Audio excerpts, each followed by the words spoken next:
Donald Trump was on The Apprentice, Celebrity Apprentice, for a while. And one of the producers of The Apprentice came forward and said that he said way worse than that on set, and we have the footage of it. NBC does not own that footage. It's licensed by Mark Burnett, who actually is a big Trump supporter. And there's I believe the contract, there's like a $5 million fine if it ever comes out.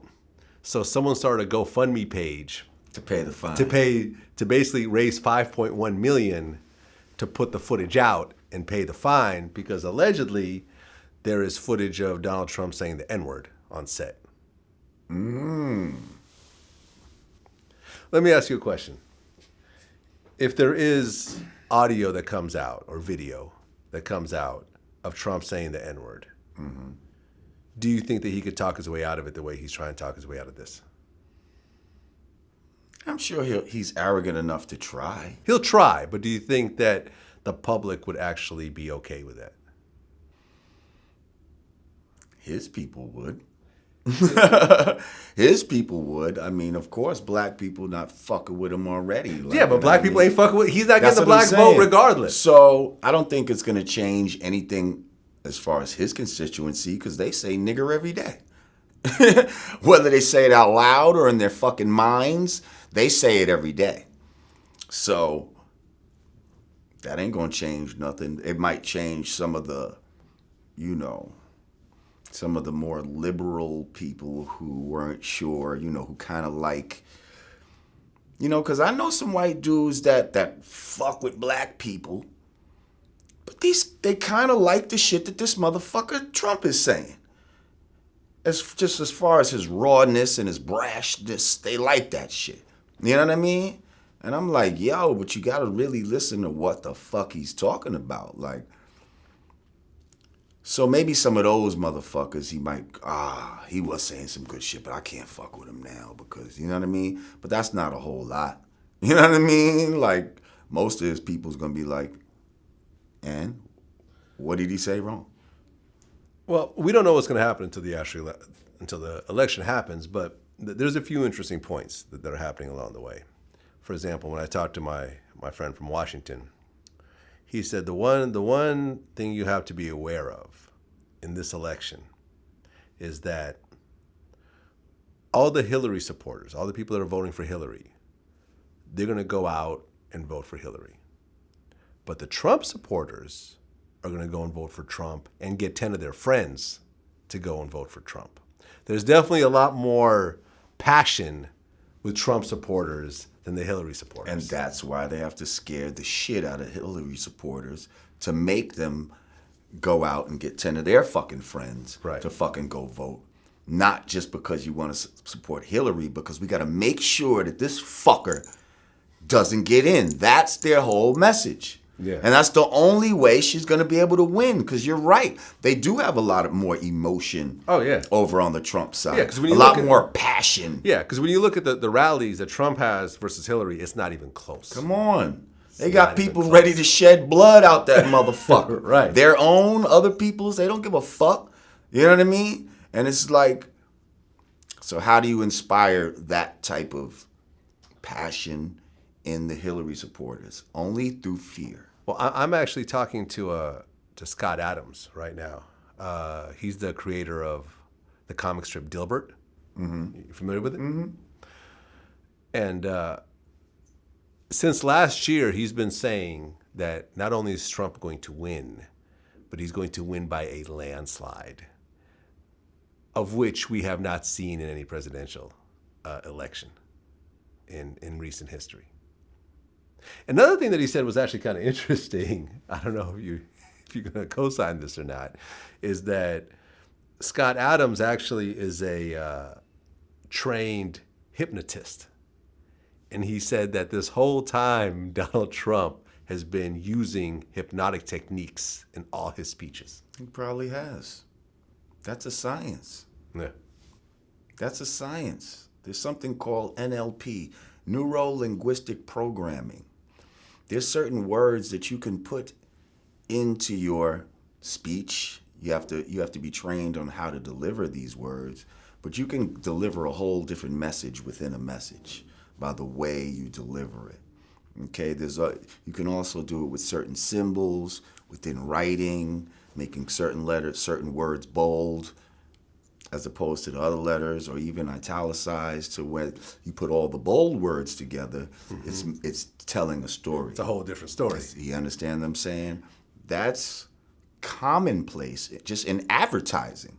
Fuck Donald Trump. That's just an advertising tool. There's all sorts of subliminal, psychosexual symbols. If you really look into these fucking ads and shit like that, they use hypnosis and all that type of shit all the fucking time. Yeah, well, Scott Adams actually said that Trump is doing it flawlessly. He probably is. He probably is. Because he have enough money to be trained. First of all, he's probably been into it for years. Right. Because that's probably how he's been so successful. Hypnotizes people. Like, you can give commands with neuro-linguistic programming. You can give commands just by the way you say something to somebody. For example, I say to you, instead of me saying, so do you think you can let me hold that $100, Vlad? I say to you, so Vlad, I need to hold $100, and when you give me that $100, I'm going to such and such. You see what I did? Yeah. I told you what you're going to do when you give me that $100. Yep. It's already assumed that you're giving me the $100. Not necessarily. I gave you a command. Yeah. When you give me $100, Like it already happened. I just gave you a command. Yep. Subconsciously. Now, in your mind, you work it out however you got to work it out to give it to me. But chances are, if I do it right, you're going to give me $100 as opposed to me asking you for it. Yeah. But a lot of people don't know about that type of shit. I just happen to read a lot of shit. Crazy. Yeah. Well, we'll see what happens, man. I mean, I personally hope he doesn't get elected, but we'll see what Listen, happens. either way, We're kind of fucked. America is still America. Yeah. Like, either way, it's not like if Trump gets in tomorrow, just everything's going to just fucking be super crazy out this motherfucker. We're going to be in a nuclear war. He ain't that fucking stupid. He could talk all that shit about, I'll nuke the shit out of him. He know what the fuck that means. Like, you know what I mean? And then it's not like, a wall can go up in a fucking day. That's still a whole political fight, all kinds of shit. Well, see, but the thing about Trump that's interesting, and I remember I saw it on, I think, BBC. There was an analyst that was talking about it. He said that the thing about Trump is he's not a liar. He is a bullshit artist. No, he's a liar too. Well, because they do fact checking on him. He's no. lying. What I'm saying is that there's a difference between the two. Whereas a liar is saying certain things for an ulterior motive. A bullshit artist is just there to create their own reality and doesn't really care what happens. When he says 99% of African Americans are going to vote for me for my second term, like, there's no ulterior motive with that. Like, he's just making this up. Like, you're at 1% ulterior now. motive could be to try to, you see what I'm saying? 99% of African Americans are gonna vote for me. It's like he's trying to give a command. You see what I'm saying? He's giving a subconscious command to people. And y'all don't even dig it. So it's like, there is an alternative mode. To me, that's semantics. Bullshitting and lying is the same fucking thing. You've never met anyone who just lies for the sake of lying? Yes, I have. I've known people like this in my life. Yes, I have. I had a friend like through junior high and high school. I'm not going to say his name, but he literally, and I think it was a mental thing, because I think he's still I talked to his brother recently, and he's still sort of suffering from this. Mm-hmm. He would just create these stories. And would he ever try to pull you into them? Like, you ever know a bullshitter, right? And it's okay when they on their own bullshit, but then they pull you in like, Yo, remember that time we was in Dubai at the King's fucking castle, and we was drinking out of gold cups, and it's like, no, we and didn't. you like, I've never been to Dubai, but you don't want to blow this motherfucker up, kind of. He just pulled you into his bullshit. But this is what I'm saying. Like, I have personally, I was close. This was like my best friend for years. Where it's like he would just make up shit, and it made no fucking sense. Right, that's what I'm saying. And he would stick to it. Right. It'd be like, my parents just got this new Shar-Pei dog. And you'd come over and be like, where's the dog? You'd be like, he's at the vet.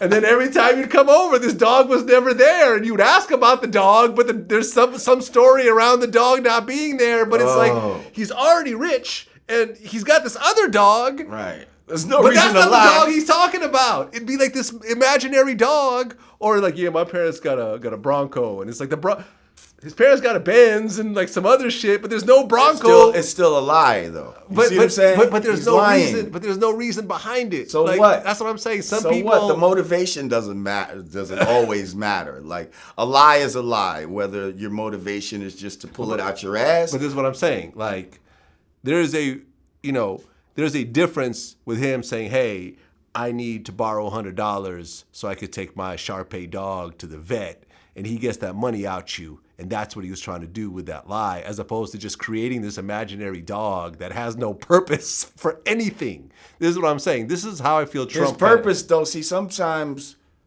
when people do that, their whole purpose at the time is just to intrigue you. Just to have your attention at that moment. Yeah, okay. That's the purpose. That's what I'm saying. They're creating an imaginary world.